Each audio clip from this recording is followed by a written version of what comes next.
याचाच आढावा घेतलाय आमचे नाशिकचे प्रतिनिधी राहुल वाघ यांनी। एकीकडे नाशिकमध्ये रंगपंचमी साजरी करत असतानाच आज मात्र दुसरीकडे भारताचा T20चा सामना देखील न्यूझीलंडसोबत पार पडणार आहे। अहमदाबादच्या स्टेडियमवर पार पडणार आहे, त्यामुळे नाशिककरांमध्ये द्विगुणित असा आनंद आहे। एकीकडे रंगपंचमी साजरी होत असताना दुसरीकडे T20चा सामना देखील पार पडणार आहे। यामध्ये कोण बाजी मारतं हे जरी बघणं महत्त्वाचं ठरलं असतं तरी आपण आता काही जणांसोबत बोलणार आहोत।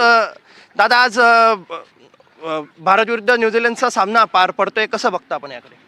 आता ते तर म्हणजे भारत जिंकायलाच पाहिजे आणि जी प्लेइंग 11 आहे त्याच्यामुळे तर जिंकणारच आहे। मस्त खेळतात सगळे, प्रॅक्टिस पण चांगली चालू आहे त्यांची। खरं तर दादा, आज भारत विरुद्ध न्यूझीलंडचा सामना पार पडत आहे, कसं बघताय? एकीकडे रंगपंचमी आपण साजरी करताय, दुसरीकडे आज सामना देखील आहे। बरोबर, आज रंगपंचमी सकाळी साजरी करून घेतली मुद्दाम, कारण की संध्याकाळी मॅच बघता यावी। आता आज जिंकायलाच पाहिजे भारत, कारण की आजची प्लेइंग 11 पण आपली खूप चांगली आहे। आजपर्यंत आजची आपण एक पण मॅच नाही हरलेलो साऊथ आफ्रिकाची सोडून, पण आपण यांना हरवून देऊ।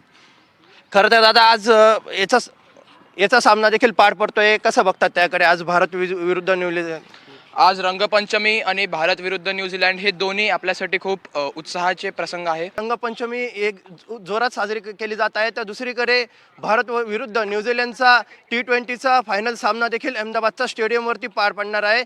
आपल्याला हे बघणं महत्त्वाचं ठरणार आहे की यामध्ये कोण बाजी मारतं, भारत विजयी होतो की पराभूत होतो, हे देखील बघणं आता तेवढंच महत्त्वाचं ठरणार आहे। व्हिडिओ जर्नलिस्ट विकी पवारसह राहुल वाघ, NDTV मराठी, नाशिक।